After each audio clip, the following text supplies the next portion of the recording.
Okay, so any question up to this point of time? See, the process is quite lengthy, right? From aggregating the data, splitting the data, and actually training, testing. And you need to do it predicting probability and also predicting buying amount, okay?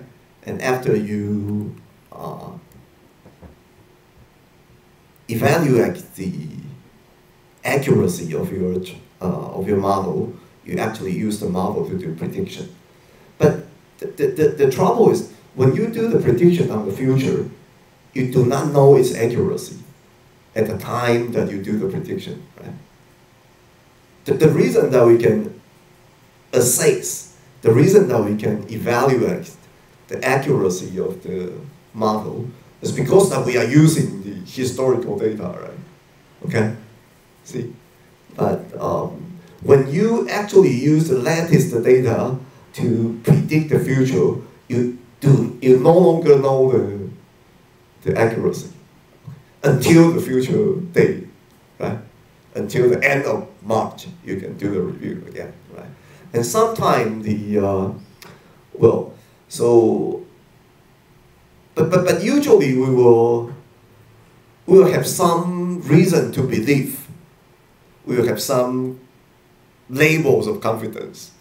Maybe not very confidence, but we will have some level of confidence to believe. We will have a reason to believe that the predicting accuracy into the future will be similar to the predicting accuracy that we do on the training and testing data, right? Okay. As long as the future is not too different, as long as the future is similar to the history, then the accuracy of the training model should be kind of trustworthy to some level. Okay? So the assumption, a very basic assumption, inevitable assumption of predictive model is that you need to assume that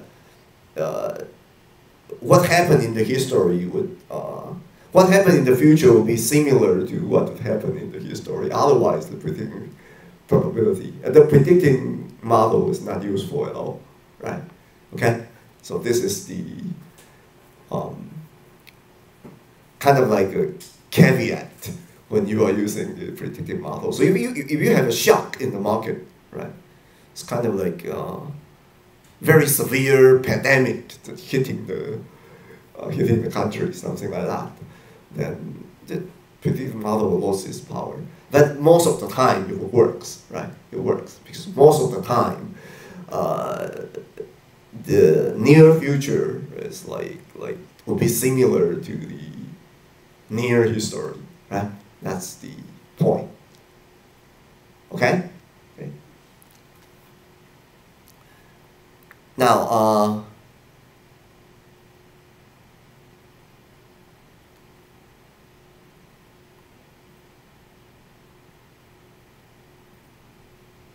I think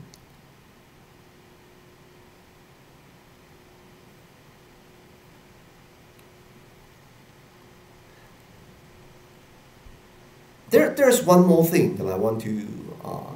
Now this is the up to this point of time, we already have a data frame B, right? And this is our customer, and this is the predicted buying probability and the expected buying amount, right? So already have in a data frame. So if we want to see the distribution of the buying probability and the distribution of the buying amount, you can very easily see their distribution in histogram, right? Okay. Actually, you can, if you want to, you can actually use ggplot to like do a different buying, a different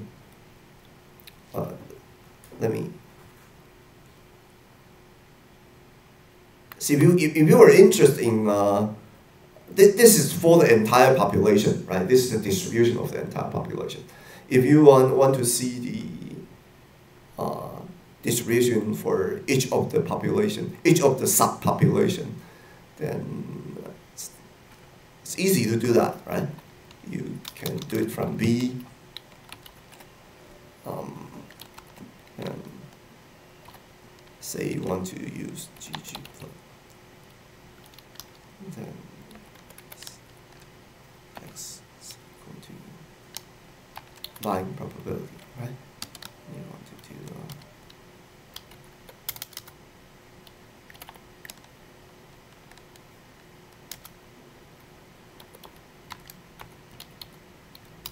you do geometry histogram, right? Then you can do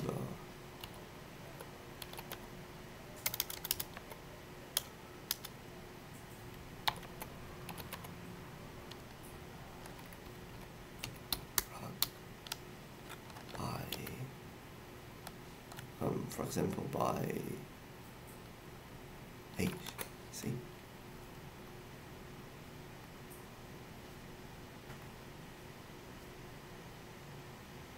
Then you see that the buying probability, the distribution of buying probability is different, right? As you can see here, right? They are actually different. See that? Okay.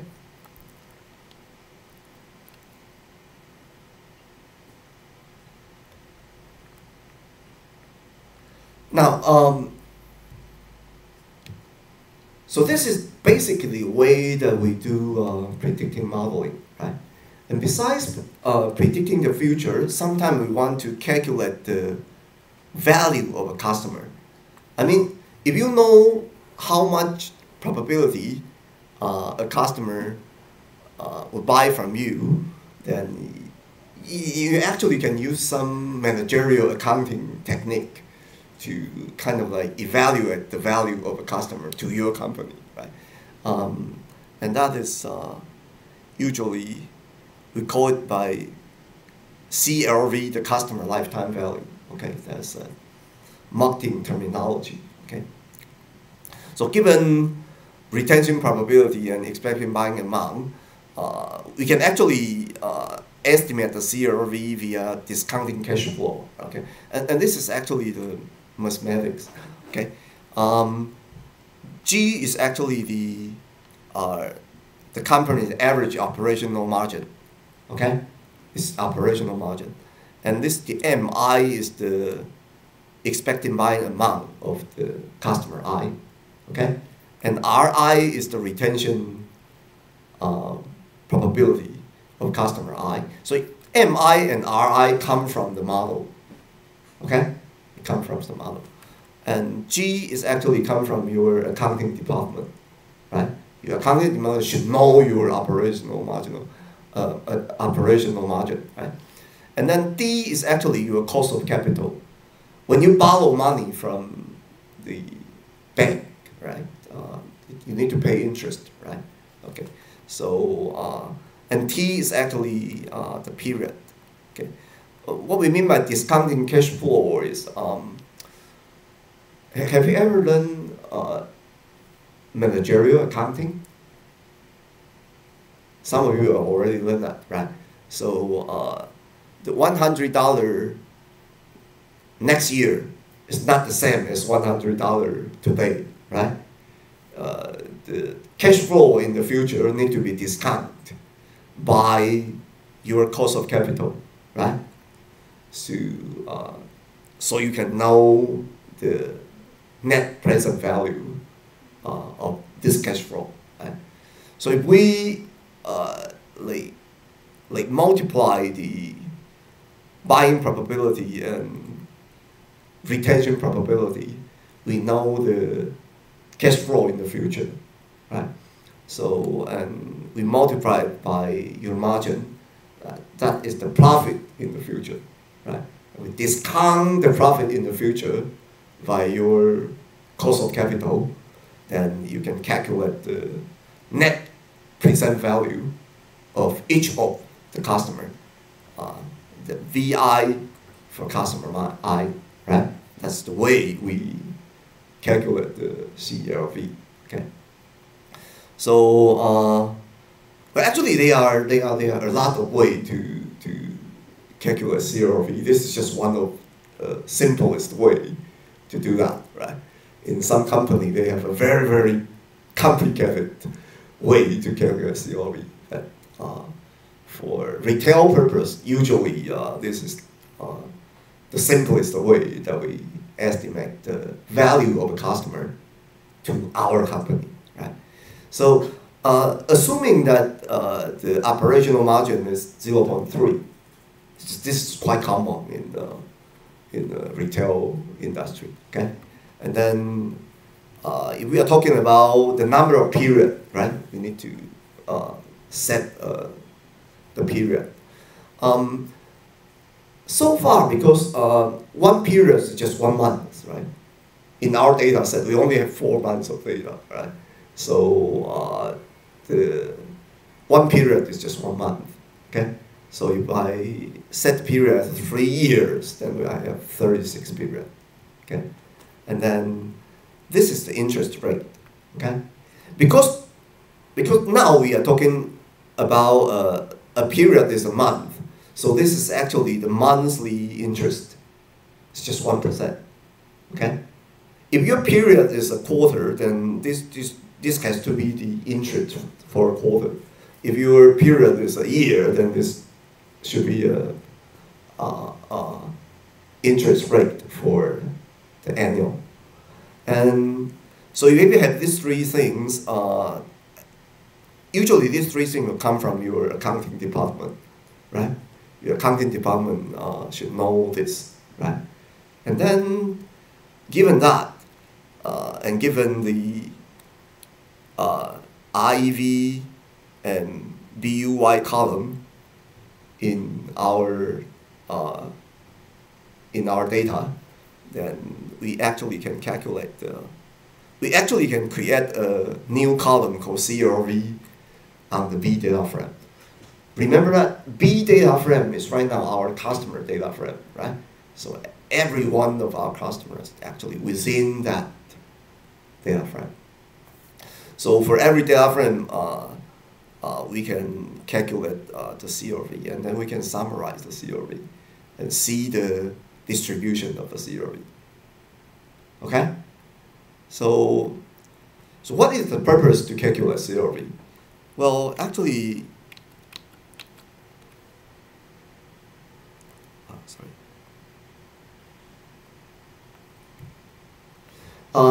nowadays, when we are doing marketing, the marketer today, there is a key difference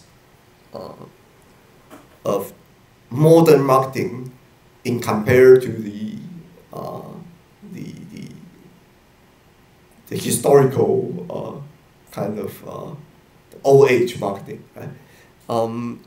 In modern marketing, we kind of we know that every customer has a different value to us. Okay, see, and we want to actually embrace the difference between customers. Okay, the point is like if you calculate CLV this way, right?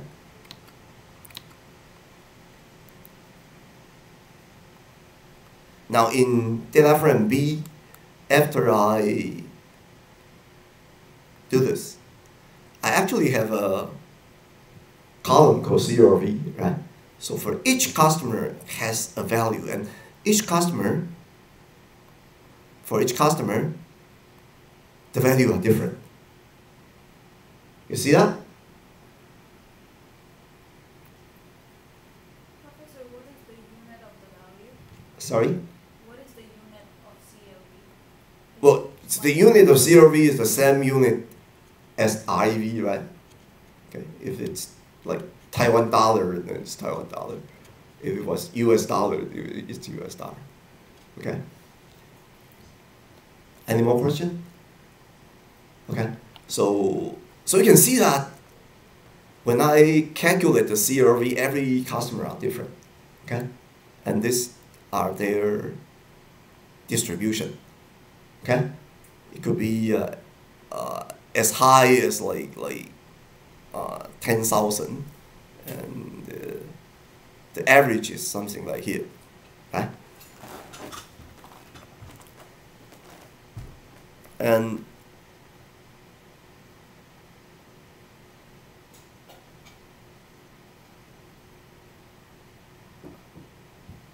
the point is that not only that every customer has a unique value, and her value will change in time, right? It's quite nature, right? Some customer, when you calculate the CRV at the end of each month, the same customer, the CRV would like kind of fluctuate, it would change. See? So one of the benefits of doing the analysis that we have just done, right? It's not just to calculate the probability and by an amount. You can actually evaluate the value of a customer to your company, okay? According to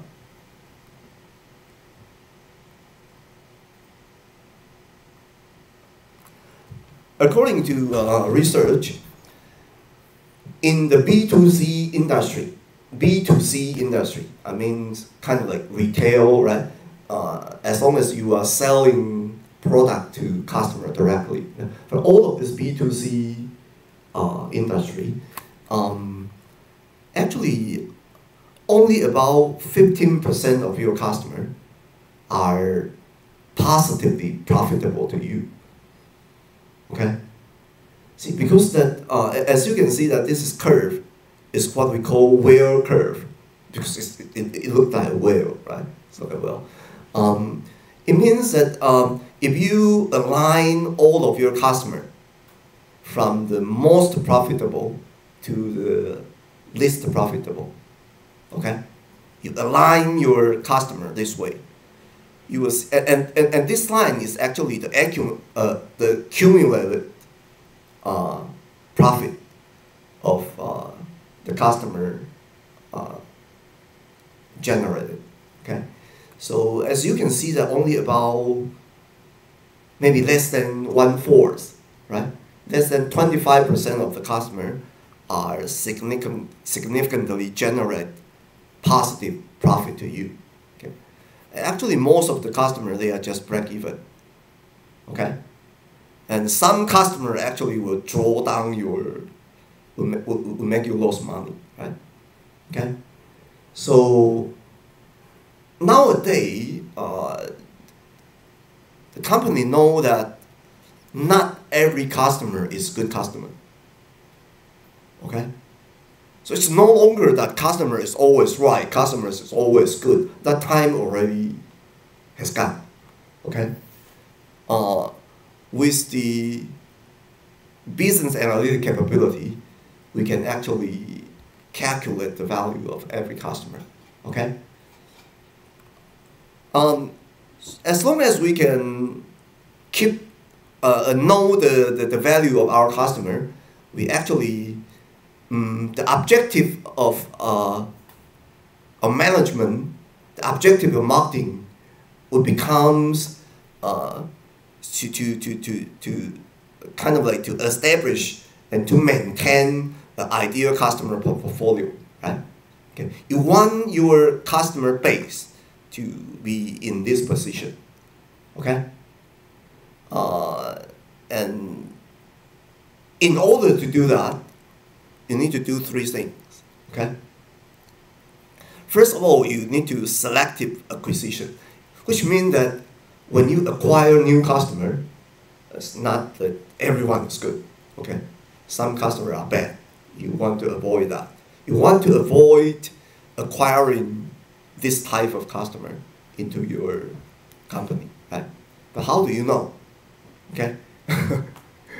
Before you contact a customer, you do not have too much information about this customer, right? You you can only make a very very rough guess, right? See that some customer of some characteristic tend to be good, customer of some characteristic tend to be bad. But when you are doing the acquisition, you are not sure about the value of this customer to you because you do not have any buying record of this customer, right? So when you acquire, you try to acquire some customer with her characteristics, okay? And after you acquire the customer, you will selectively develop the customer. You only have a limited marketing budget, right?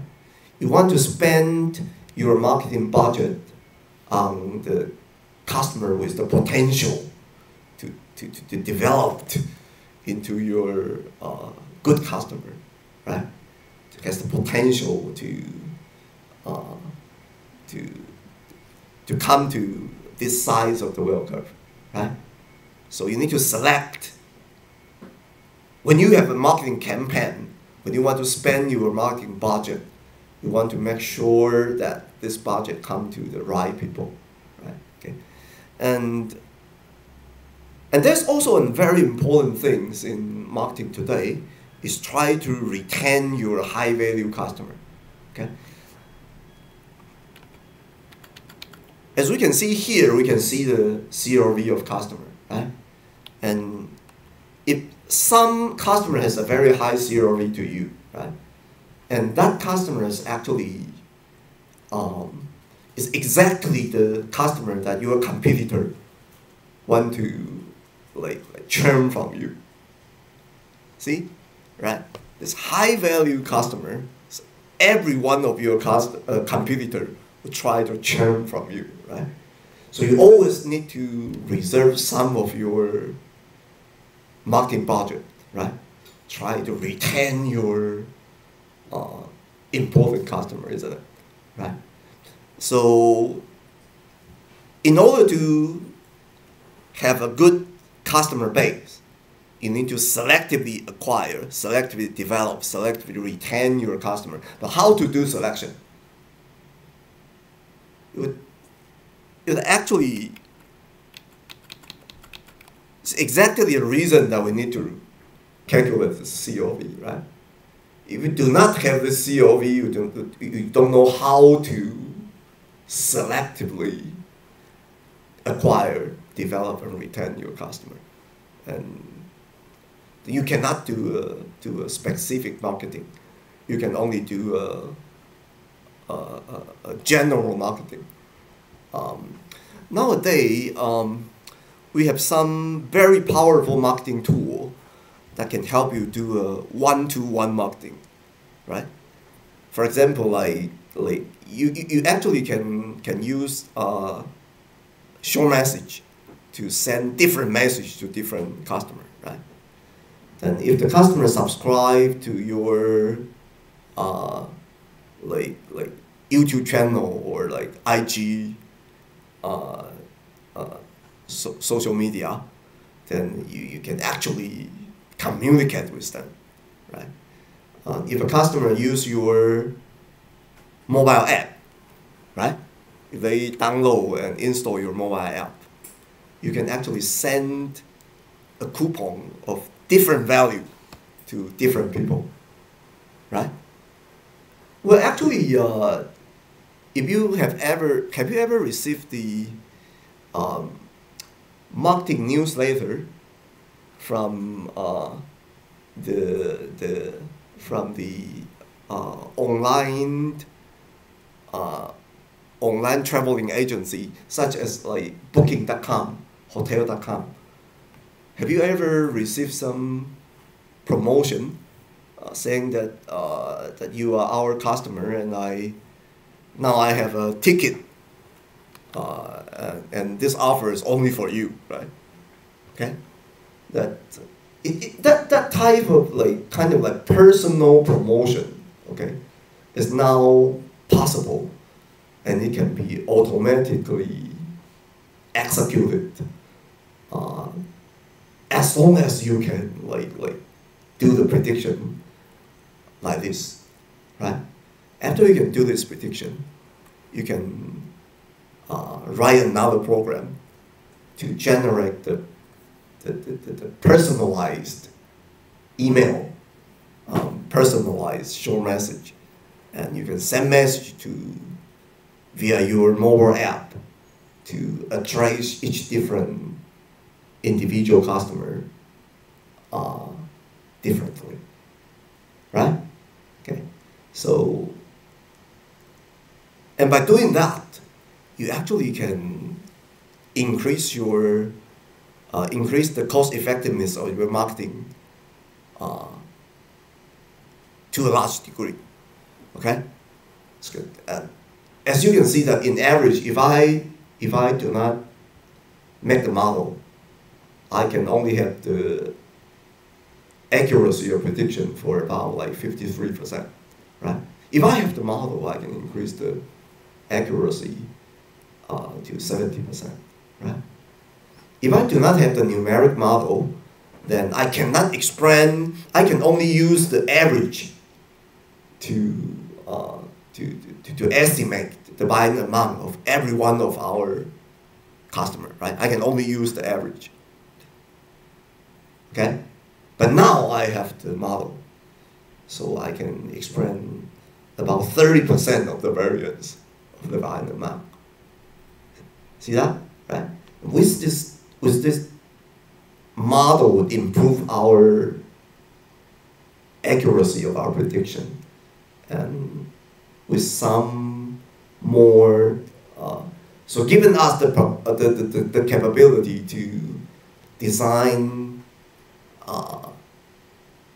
better campaign, right? Campaign instrument to address more profitable customer and to get more profitable marketing, isn't it?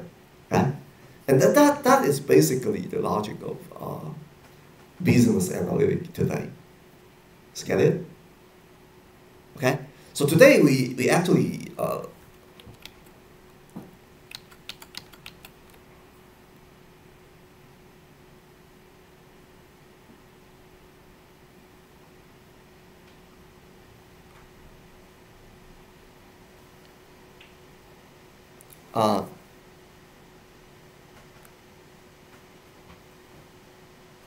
oh, sorry.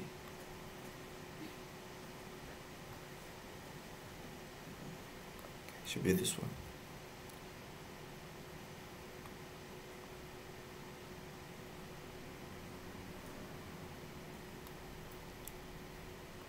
Today, actually, we are doing this, right?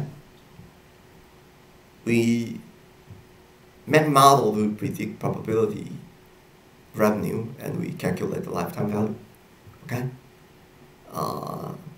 But at the end, our purpose is to design, to choose among marketing instruments, to select the target audience, and to evaluate the outcome, right? But in order to do that, the prediction is not enough, okay? To do this, you also need some assumption and simulation. And that will be the topic of our next week, okay? So basically, this is how it works, okay?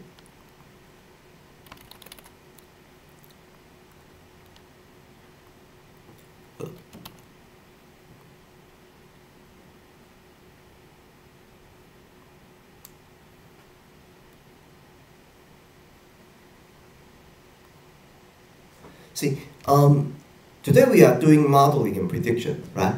So we know the probability by an amount, but our purpose is actually to design and to select among the marketing instrument, right?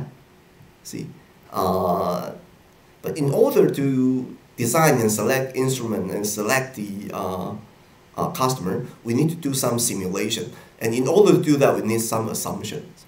For example, there is one question earlier, right? Talking about how do we know that when we apply a instrument, right? How would it affect the probability, how they affect the buying amount. You need to do assumption of that, right? For example, if I like sending out a coupon of the face value like $50 NT dollar, okay, it will increase the buying amount of like 2%, okay. And if I send it a coupon of $100, then it might increase the buying amount, the buying probability to 5%, right? If I send like $200 coupon, then it might raise to like 7%. If I send a $500 coupon, then it might raise to like 7%.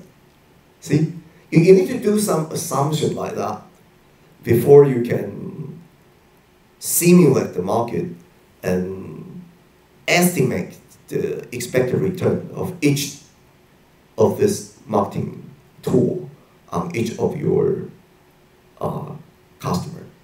Okay? Let me say it again. You need to have the assumption on the cost effectiveness of your marketing instrument, right?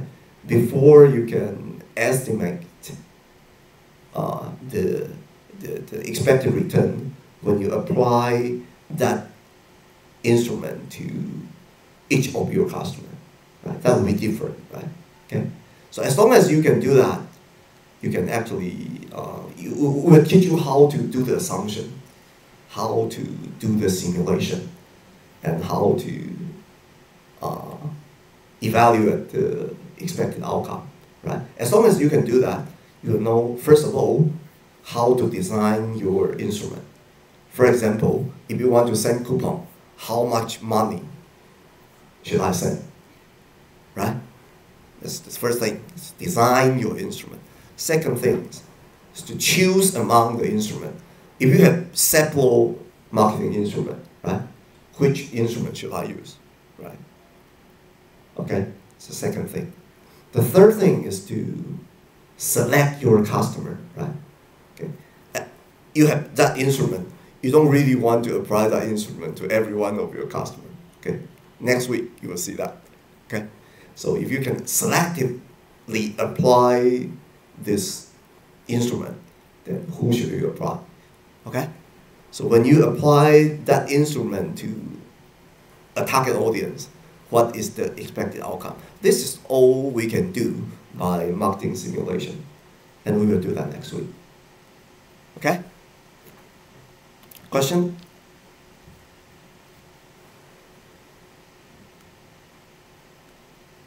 No question? Okay, then if there is no question, let's go to the homework this week. Okay.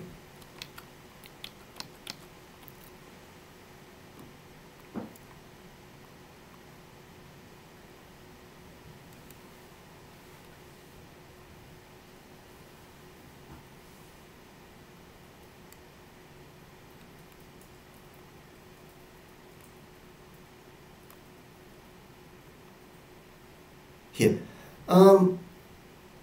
The homework is actually a team assignment, right? I want you to referring to these two notebooks, 5 and 6, right? And make your own notebook that build model and predict the purchase probability and buying amount, make prediction for every customer, right? Well, the code is already there, right? Okay. I just want you to follow the code, okay, to build a model for yourself. Okay. You can actually reuse the code if you like to, okay? And so the result would be something like a data frame B, right? Professor, we've already done that. Yeah, but I want you to do it again as a preparation for your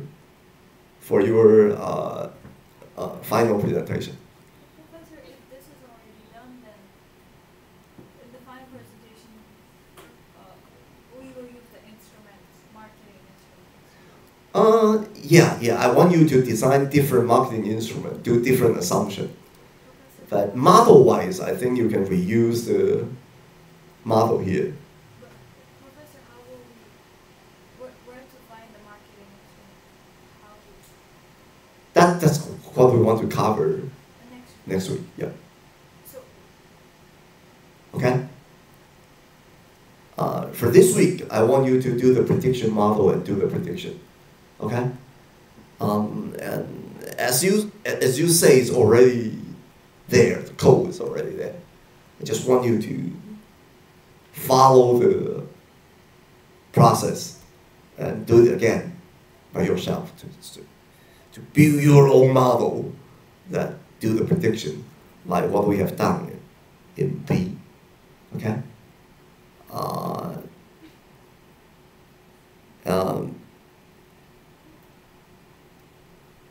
And you don't really need to do too much about the model and prediction, right? It's already there, as you have said. In the final presentation, the most that you will do is on the assumption side, okay? Because doing assumption is not as easy as you see, okay? Assumption, there are some important things. And I would say that as a marketer,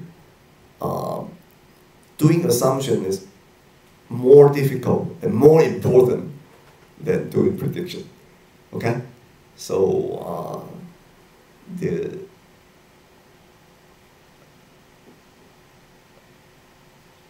in your final, maybe the more thing that you need to do is actually on the assumption side, okay? We don't really have too much time left, right? So after I cover the assumption lecture next week, you only have 1 week to prepare your final presentation. So you don't need to spend too much time. I don't want you to spend time building model in that week. So I want you to prepare your model first this week, okay? but Professor, what changes can we make in this model to build our model? Well, you can do some change. Some point that you can do changes like here.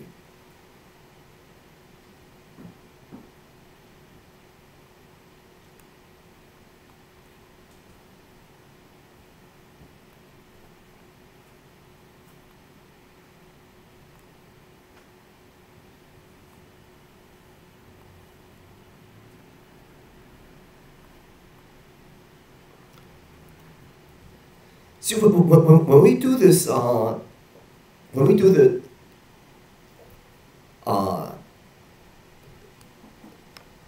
there's nothing you can do on the outcome variable, right? So outcome variable is always by and among, right? By, no by and among. But in the predictor, you can build more predictor here, right? I mean, you can see that, for example, how many times this customer would buy it from us in the weekend, right? You can create a variable like that, right? And maybe that variable can improve your accuracy of prediction, right? The more predictor, the more accurate the predicting model will be, right? Right. So one way that you can improve your model is to increase the number of predicting variable. And that predicting variable here is just some of the predicting variable that I'm using. You can like maybe use some of the some product category. Okay, you can use the time distribution. I mean, in the weekdays, how our customers behave, right? So all of this can be used to predict the future behavior of a customer, right? Okay. So if you like, you can generate more X, right? You can try to generate more X in the sequences. What you ask is just like this one, okay? If you want to improve your model, one way is to create new variable, okay? The other way is to use new method. For example, you want to use a artificial intelligence model, you want to use machine learning model, you want to use decision tree model, random forest model, yeah. There are a lot of models that you can try, but that is out of the scope of our course, though. Okay, so you can use more variable, or you can use advanced modeling method to do your model, and that would possibly improve your model. But I can tell you that with this data set, the improvement would be quite limited. It's kind of like 1%, 2%, thing like that. Okay, but you can try though, and that you can try. If you try, that would be a good try. Okay, just usually after you evaluate the accuracy of the model, okay, you'll try to improve it, right? And after several rounds of improving, you will have a best model, and then you will do a prediction with the best model. But in our course, we don't have time to do that. Okay. Get the point? Okay. So in some of the course, for example, if you have chance to learn machine learning, or you have chance to learn artificial intelligence, you have chance to learn how to build a big data model, right? In that course, for the entire semester, it will teach you how to improve your model, right? So in our course, I just try to treat the model as a black box to do prediction. Okay? So I'm not trying to teach you how to make a very good model. Okay? I just try to teach you the basic way to use model in business decision. Okay? That's our point. Okay?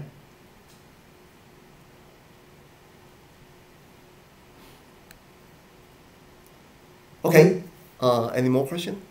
If no question, then that's all for today. And I will see you next week, which will be our last lecture in this semester. Okay? Okay, see you.